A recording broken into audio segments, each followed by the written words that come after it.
All right, welcome to the Sweet Talk. Today is Monday, November 15th, 2021, and I am your host, Kim Matina, and I am really excited to have on my show today Mr. Ryan Evans. He comes to us from the UK, and it is about 11 o'clock at night there right now, so it's still Monday, but it's later. So Ryan is going to talk to us about IncludEDU, his platform that he created for assistive technology. And he is also a former teacher and he is a PD partner for Google. So welcome to the show, Ryan. Thank you, Kim. Thanks for having me. I'm so excited to hear all about your platform and everything that you're doing with this platform to help people, educators, teachers, students, parents, everybody, So why don't you tell us a little bit about yourself, how you got started, and then we'll dive right into your tool. Excellent. Yeah, thanks, Kim. Where to start? Start from the beginning. Qualified secondary school teacher. Always had a passion for technology. So I was a tech teacher, initially at secondary, then headed into special needs. So initially as the head of ICT, but then later as a head of faculty for the STEM subjects. And it was at the school where I fell in love with what was G Suite at the time. I became a heavy user myself, and I really wanted to showcase this to all my colleagues to support the learners who we had at the school, who had all been excluded from mainstream education. So there was very much a behavior school. Supporting those who'd, like I said, been excluded on a residential basis as well. So it was that 24-hour curriculum where the pupils would arrive on a Monday and they would leave on a Friday. So it was that wraparound teaching in the day, and then they would have the childcare officers supporting them in the night. And obviously this was, I left there 4 years ago now. So G Suite, or what is now Workspace, wasn't what it was back then. There was a lot of great tools, but not sort of the extensions and all the accessibility tools available. So fell in love with G Suite, rolled out technology across the school, and had my eye on a PD partner of Google and Apple and Microsoft. They're the only one in the UK, certainly, that have got all three badges, Apple, Microsoft, and Google, as a PD partner. I had my eye on them for some time. The offices were about 40 minutes from my house. And it was a conversation. I inboxed them one day after a tough day, it must be said. I came home and I just thought, I think I need a change. So spoke with them, and lo and behold, 4 years later, here I am. I work full-time for Aspire to Be. So look them up on social media and the website. They cover so much professional development, mainly for educators. So I was employed as the inclusion technologist. So very much working with all schools and organizations, looking at how they support all learners. Now, going into schools, the majority of times, the senior leaders were looking at just training everybody. Something like, if it was a Google school, they would have the level 1 training. Maybe a group of teachers would have their level 2, and maybe they get to the stage where there's trainers and Google reference schools, and it's excellent. But there was always that missing link of accessibility or inclusion, or looking at the percentage of pupils that needed that extra support. And I found it quite frustrating, where after a number of years, I wanted to almost say, yeah, we can come in and deliver this professional development, but also you need to look at your special needs and your additional learning needs with the pupils. Obviously budgets are tight, and sort of school development plan targets are different, and it never really had that focus. And I always used to wait for the time during the training sessions where a teacher or a support staff, somebody would say, put their hand up almost and say, Ryan, I've got a pupil with visual needs or hearing needs or dyslexia or whatever the need was. Obviously, that's where I'd come alive at the training and say, I know a great tool you can use with that pupil. And lo and behold, we're about an hour and a half over, just me and this member of staff talking about all the tools they could use, through Chrome Web Store and things. So obviously the pandemic came along, and it stopped sort of all travel. I had my eye on the Google Innovator process. I wanted that next step. on the Google ladder, so to speak. At that time, I was promoted, I suppose, within Aspire to become the Google Partner Technologist. So Innovator really was sort of my vehicle, my next personal professional development. My wife and I were expecting our second child, so that travel opportunity with Innovator was kind of shelved for 2020, what it was. So I thought, okay, I'll wait till next year. Like I said, the pandemic struck.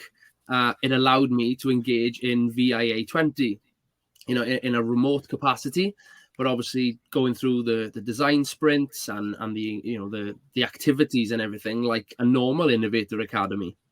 So applied, obviously taking my jumping off statement was very much about how can you offer teachers initially some support with accessibility tools.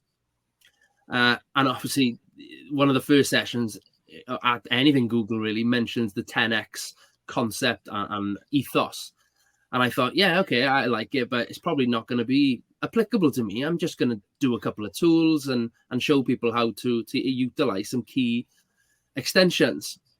I couldn't have been further from the truth, and from what has happened since July 2020. So, good almost 18 months now, I suppose. Has ended up being IncludEDU and what it is today. So obviously through the design sprints, I had a lot of really constructive feedback and different perspectives and angles provided to me. And it just, rather than just supporting Google, why not do Apple and Microsoft tools as well? So it sort of consists of a resource bank, really, what the site is now, full of tutorials on all the best tools that are tried and tested. And then all of a sudden it was like, well, educators can use it, so can support staff, so can senior leaders, but why not, the parents and guardians too? So it became a platform accessible to anybody who wanted to use accessibility tools, and particularly looking at supporting learners with additional learning needs.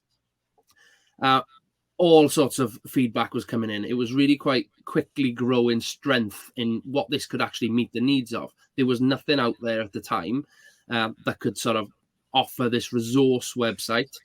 On all three major platforms too. That's big. Yeah, that was particularly because Aspire to be offered support on the three. I felt, well, even if this doesn't take off on a national or regional or even, obviously the dream was going global with it. At least we could support our current schools that we were supporting, with professional development. We could provide this website. And I was adamant from the start that I wanted it to be completely free. There's no sort of subscriptions or fees associated at all with the site. The odd few tools may have sort of, your in-app purchases or your, subscriptions and things like that. But in the main, the majority offers everything off the shelf for free. So initially, I was going to make every video. I was going to do screen records and put that text, just a paragraph to say, this is a great tool that can do X, Y, and Z. Here's a link to it. Here's a top tip. And that was it for every different tool that I was going to provide. But people said, Ryan, you're going to spend all your life, all your spare time after the kids go to bed. I'm going to be making these videos day in, day out. And again, that was what I'd proposed, but that was only going to be maybe 10 Google, 10 Apple, 10 Microsoft of all the tools. So somebody must have said to me, well, why don't you engage with others who've also got this passion and interest in accessibility? And I remember it was around about a year ago now. It was definitely November, but on a Sunday evening, I put a tweet out with a link to a Google form saying, does anybody want to get involved in this project I've got going on, where you make a quick tutorial video, bit of sort of text describing what the tool can do on Apple, Google, or Microsoft. And I just let it go. It had a couple of retweets and likes, and the usual sort of members of my PLN, I suppose, were helping me out with the shares. And I thought nothing of it, really. And then the next day, on the Monday evening, I thought, I'll just go and have a look into the spreadsheet and into Sheets. How am I getting on? Well, there was about 160 people signed up to it. Oh, wow. That's awesome. Yeah, it really did. It blew me away. There was a really good spread of expertise levels, of of different contexts as well, so different schools, which I thought was great because that would give perhaps different perspectives on how to use each of the tools. So I thought this is going to help me no end. It's going to be almost unlimited what we can do. At that time, whilst I thought I know a fair amount of accessibility tools, I just thought my knowledge bank, if you like, had just exploded and 10x'd. Yeah. And that's where I sort of said, right, well, I need to grab hold of this now and tell people these are the criteria that I need. Oh, that's awesome. Yeah. Yes. It allowed me to focus more time on the site, what it looked like, on the framework and things. Obviously, I had a little bit of support with Sophie and Craig, my colleagues, who I must give them a shout out. They're the graphic designer, so all the visuals and everything, how they look, well, I think they look excellent. And Craig, the sort of the architect, the technical site builder. So they constructed this site alongside me with all the feedback and everything, and allowed me and almost taught me how to create the new pages so I can just keep drip feeding. So as the emails were coming in saying, this is a specific tool, this is how I use it, it was a copy and paste job for me then, rather than making the videos myself. Making it, yeah. So that was better use of your time. Yeah. Oh, so much better use of my time. And it allowed it to get bigger and more resourceful and more expertise coming onto the site from the off. March the 1st is St. David's Day in Wales. It's a national celebrated, it's not a public holiday, but it's a well-known date in Wales. And that was the day I said, right, I want to launch on March the 1st. It just allowed me then from that November ambassador recruitment, which what it ended up being, to form the ambassador community. It gave me 2 or 3 months then to get it right. It wasn't just going to be a pretty empty site with a few tools. It was going to be ready to go. So ran the beta site or the beta site for a number of weeks with different schools, and the feedback was just tremendous. It was really positive. And then we went live, and it just blew up. I had really good support from, well, your friend at Texthelp. So they were excellent. Yeah, they're awesome. Yeah, they all sponsored, I suppose, my first month. So we ran a couple of competitions where people had to sort of message to say, I've used the site, I like, just that awareness campaign. Because obviously after the academy, I spent 6 months developing the site. And then the second half of my first year was going to look at raising awareness. And that's still my sort of challenge, I suppose. Well, so you went live with it this year? Yeah, March the 1st, 2021. 2021. Yeah. So you were really in full speed, like when you were in quarantine, I guess, when we were all virtual. And you know what's funny is, like, while you're explaining everything, like, that population is always forgotten to a certain degree, like especially, during PDs and even in the regular ed classrooms, I find it to be forgotten. If you're in a special ed setting and you're in an inclusion class or resource class, that's different. But you're right, like it's a forgotten population, and it's a shame because the tools are so powerful. Yeah. And most teachers and people and students, they're not even aware. And I know, like, last year when we were shut down, during, we were all remote last year, it was a big deal to be able to accommodate students with special needs with IEPs and 504s. And it was a big issue because, it was even more challenging to try to accommodate their IEPs, and it's a legal document, so you have to do it. And to have a tool that does all those major platforms, Google, Microsoft, and Apple, like that covers it. Covers it, like, totally. Yeah. Like, it's just, I can't believe it. Why don't you oh, hi Mel. Why don't you share your screen? I'm going to add your screen in, and I want you to show your website a little bit about how you can use the tool. Yeah, no problems. So initially how it was going to be was just going to be one big landing page with a kind of A to Z, and that was it. Through feedback, I must admit, people said, well, you need to develop a framework and structure it so an experienced EdTech user can come online just as much as a complete beginner and novice, and it was, again, that inclusive element, offering the audience could be absolutely anybody. So we did develop the framework. So the Get Started button on the homepage, if it loads, here we go. So that brings you to stage 1 of the framework.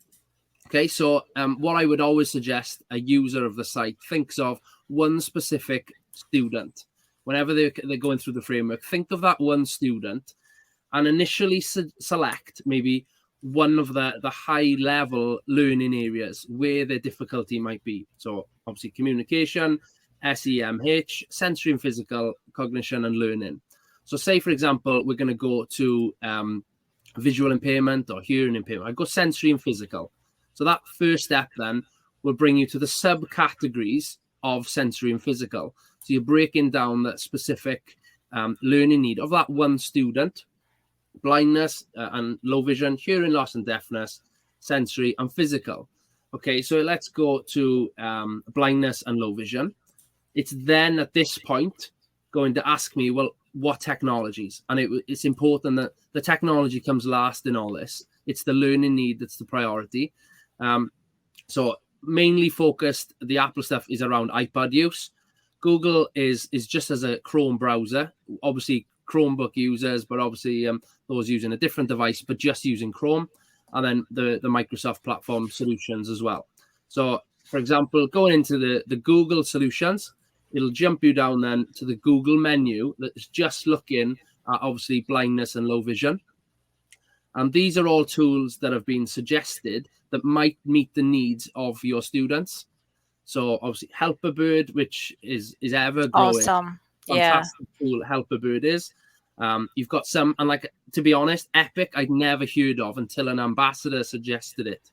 I never heard of it either. What does that do? Oh, it's an immersive reader?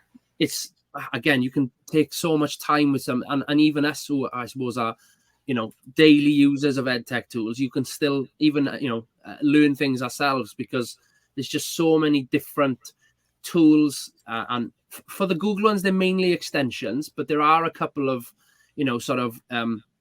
websites as well, like, your book creators and things that are on there. You've got all these different ones that, again, then they might not fit the exact need, but all you do, you just go into each one. So let's go into Mote, because I love Mote.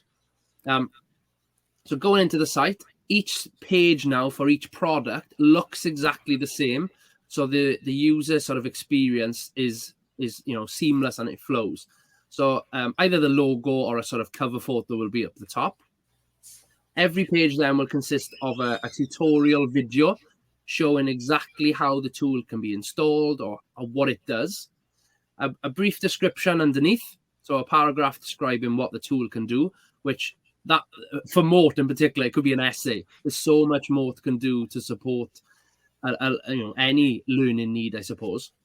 You'll have the yellow box with your top tips, the download and learn more functionality, which will just kick you out straight into the Chrome web store to obviously go and add Mote to your Chrome browser.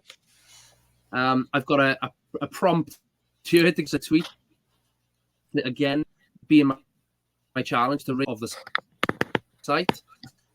Videos. So if somebody's coming on and they're thinking, well, I don't know what the Chrome web store is a tutorial video. Likewise, the extensions toolbar. Then down here, then you've got a case study. So how is this tool being used in the classroom? So it's tried and tested examples from educators. So this is Darren. For those of you who know Darren, he's a fellow VIA 20 innovator with me. So Darren's provided a number of these examples.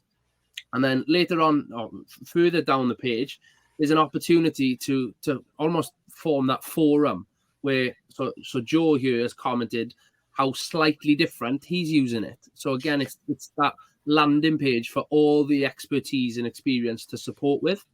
And multiple different links then as you go further down. But each page is the same layout. So I just use a template, if I'm honest, to just go and add all these great links in.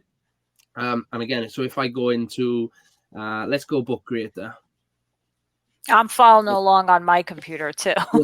So again, you've got that sort of snapshot of what the tool potentially would do. Your video, your description, your links, your top tips, and again, case studies. So you can see, so Stella is from Argentina, one of the ambassadors, heavily suggesting tools regularly, Stella, to be fair, Professor Stella Maris Burdaxiga. I think I pronounce it that Sounds right way. like you did, yeah. Now, these are people obviously I've never met. They don't know me. They don't really potentially even know the backstory of the site. They've just got involved because, as I mentioned to you, it follows your mantra of that pay it forward sort of approach, where people have got an experience or an expertise in an area, and they're just sharing it with the users of the site, then with no costs associated whatsoever.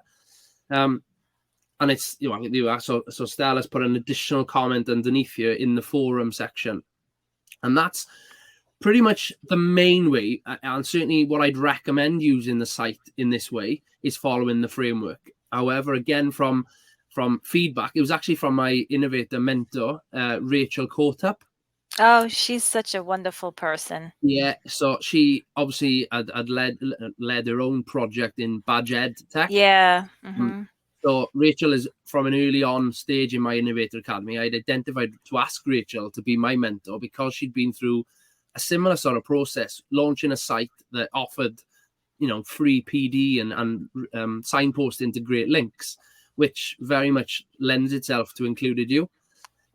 But she said, look, the framework is great, and she got it. But what about then specific pages where there just is that A to Z of all the Apple tools, all the Microsoft and all the tools?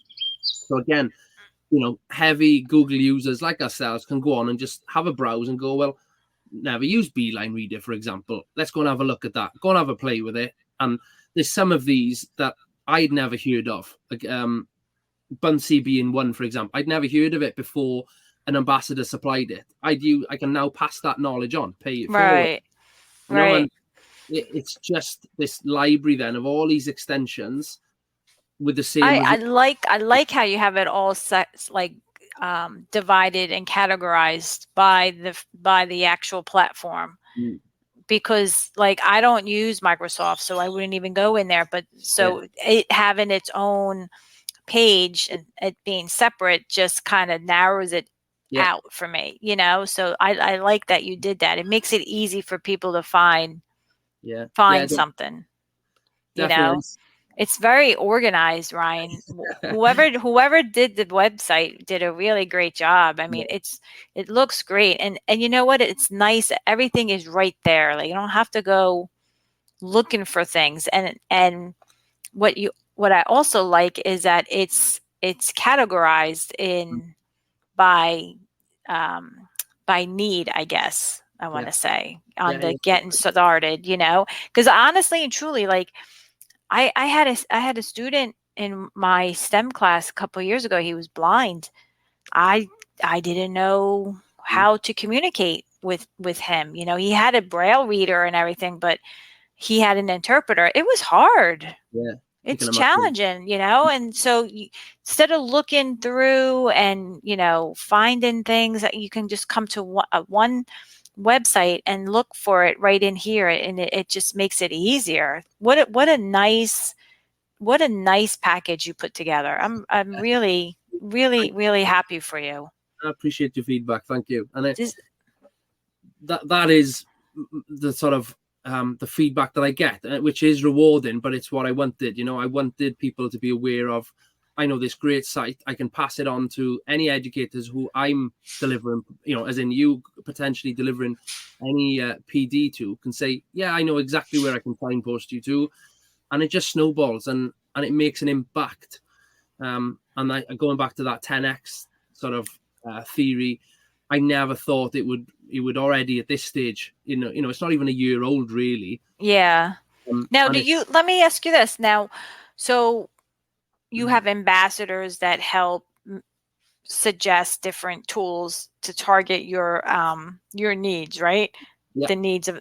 So do you have like okay, so this might be feedback, I don't know, but do you have an area where, like, just say any person, just say for me, for instance, like, I'm not an ambassador, but I can come on here and say, oh, well, I can contribute something. Do you have a form that somebody can fill out that can just add and then it would appear on the page? So there is a process in the back end, but in essence, yes, that's exactly what the suggestions tab on my on the navigation bar does. So the suggestion form, before you sort of go through the process, it's got a couple of guidelines and sort of the example one to show, you know, what a good one looks like, I suppose. But then this suggestion form, built into the site, allows any visitor to the site, whether they can be an educator, they can be anybody, an extension developer. You know, I've had people sort of say, this is my tool, can you put it on your site, please? And this gets all the information that can be provided. The more the better, if I'm honest, because sometimes if they come through a little bit, you know, sort of lacking content or gaps, I've then got to go and do my research and write it up myself, which is fine. However, things can get added so quick to the site if they come through in this process. And again, it's quite straightforward. You tick to say, well, it could really help somebody with this specific learning need. And at the bottom, then you've overview text. And something that from the off I wanted to do. YouTube is huge, but it wasn't really on my radar to develop subscribers, if I'm honest. It's not really what I was about. So I said from the off, anybody who makes a video, you can put it on your own YouTube channel, but obviously, you know, I could link to it from my site. Well, people who really are keen, enthusiastic about developing their own subscriber channels, it was almost two birds in one stone for them. Yeah, definitely. They're helping you and they're getting followers. Yeah. You know, and that's, you know, I've approached some people with thousands, hundreds of thousands of subscribers. Some have engaged with me. Some have responded saying, yes, here are all my resources, which was fantastic. Others didn't really want to engage, didn't really understand what I was doing, which is fine. But it's just that I'm not going to collaborate with people on a global scale, and which my ambassadors are, to be fair. You know, you saw the Argentina, there's some down the road 30 miles away from me who I'd never met, who supply content to me, and it's blown up. And my dream, I suppose, was 10,000 visits to the site. That was a dream, and I got there. I'm over. I think I'm on. Oh, that's good. Good for you.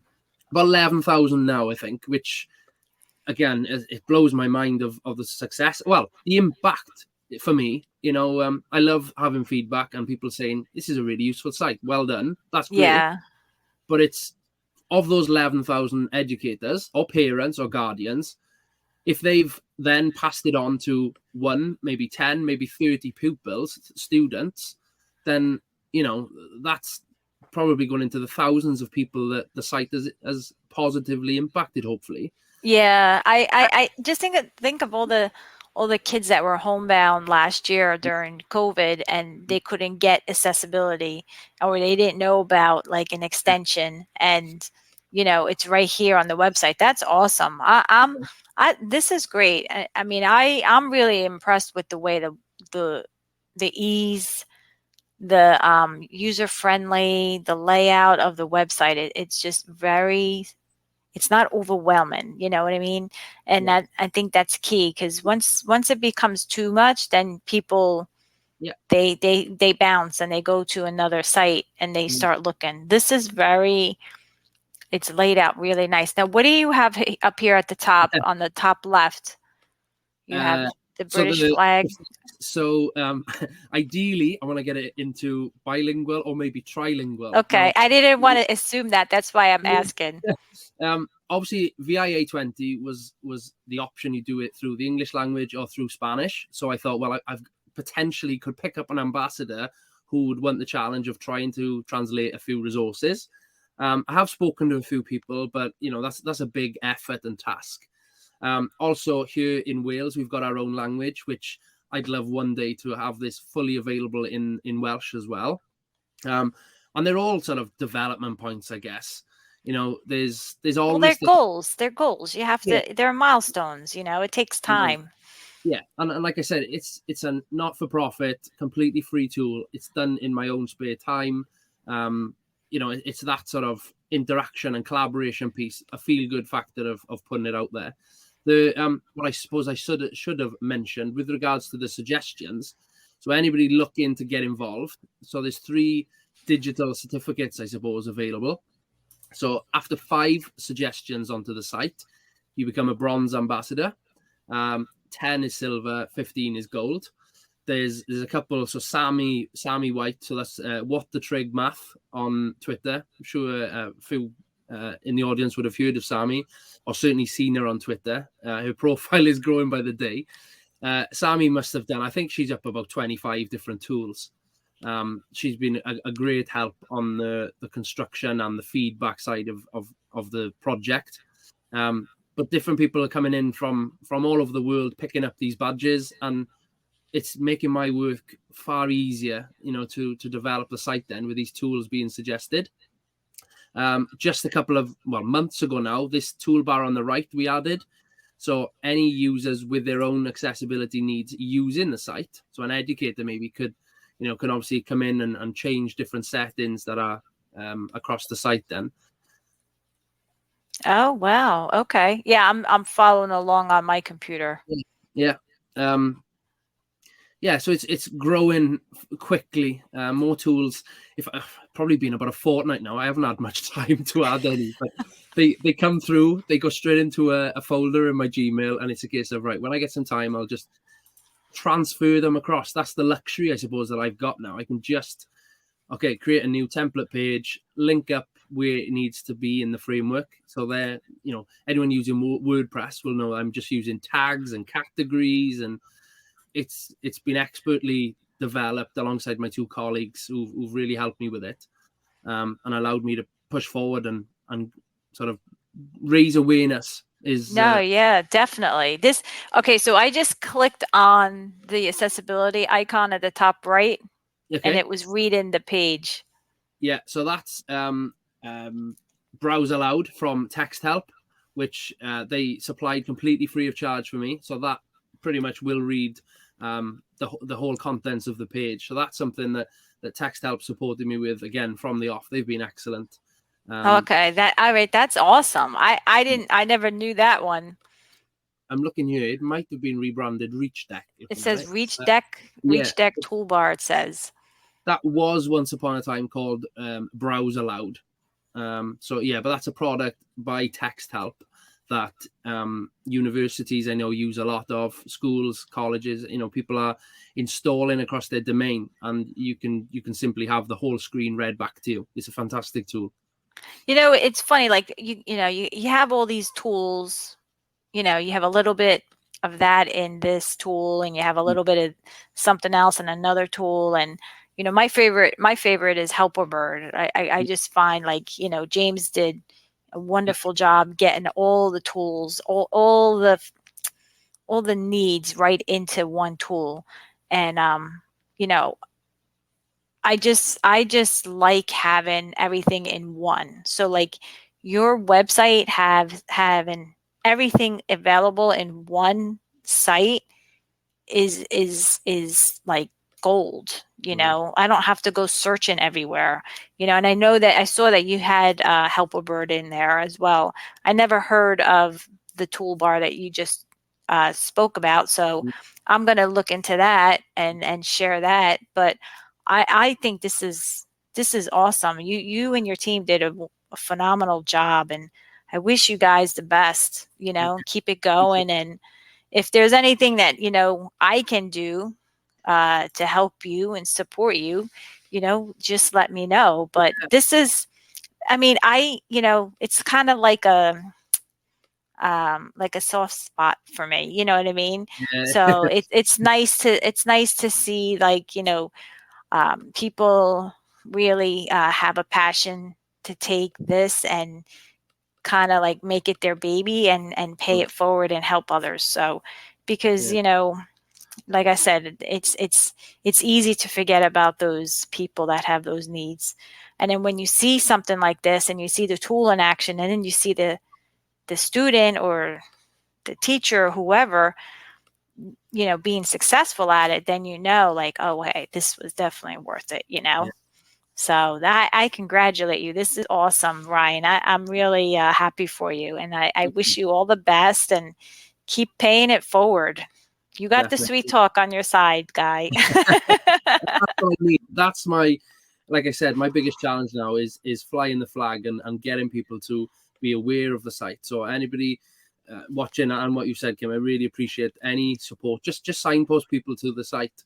For me, my success is looking at the amount of people get on the site, because hopefully that is obviously resulting in supporting the students who, at the end of the day, they're the really important ones, that they can gain access to their own studies. Yeah, So, I'll definitely share it out with staff at my school and my district, and then hopefully, people will take a look at it and really see the value in it. I know certain people will.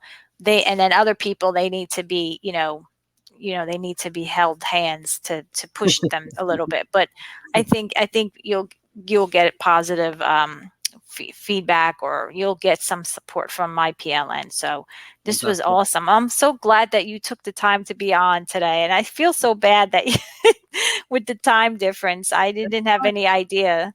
No problem at all. I I enjoyed it. Thank really you. appreciate it. This was awesome. What I'm going to do really quick is I am going to share my screen. So let me get in here and wrap up the show. All right. So if you go to my website, thesweettalk.com, that's SUITE talk.com, you will come up to the home page and it will load. I didn't have it loaded before. And you will see this episode appear here on the homepage. The YouTube episode link will be here in addition to the podcast link. You can also subscribe to my Facebook or join my Facebook group, subscribe to my YouTube channel, follow me on Twitter at the Tech Lady. Check out the podcast on Podbean, Spotify, Apple Podcast, and Google Podcast as well. If you'd like to be a guest on my show, you can fill out the guest inquiry form. Right now, I am scheduling for the winter time of 2022. So if anybody wants to come on and share and pay it forward, you can definitely fill out that form and I will get back to you. If anyone wants to be a sponsor on my show and help me pay it forward, you can fill out the sponsor form and I will get back to you. In addition to that, I want to thank all of the sponsors for supporting my mission to pay it forward. Without their support, I wouldn't be able to do my passion project, which is my show, The Sweet Talk. So thank you to Helperbird, Alice Keeler, Mote, Screencastify, Texthelp, Cami, Slidesmania, and Streamyard. You've all been very supportive, and I couldn't do this without you. If you'd like to see any of the past episodes, you can click on the episode page. The YouTube link will appear here in addition to the show notes. And if you'd like to check out any of my books, you can go to the books page here. And our new book, Teaching with Google Jamboard, is out and available through Amazon. Alice Keeler and I wrote that. We give you so many ways and so many templates on using Jamboard in the classroom. And Stepping Up to Google Classroom is also available. So with that being said, I am going to go back to my friend, Brian. Where am I? I totally lost my train of thought here. Hold on. There we go. Okay, I'm back. So with that being said, Ryan, thank you again so much for being on. I wish you all the best. Again, if there's anything that I can do to help you, please let me know. I really love your product. I love the website. I love your vision and I love what you're doing. So keep doing it. And, it's people like us that really need to keep it going and inspire the next person to help somebody else too. So it's what it's all about. Thank you, Kim. Really appreciate the kind words. Thank you very much, and have a great evening, everyone. Thanks for tuning in. Bye.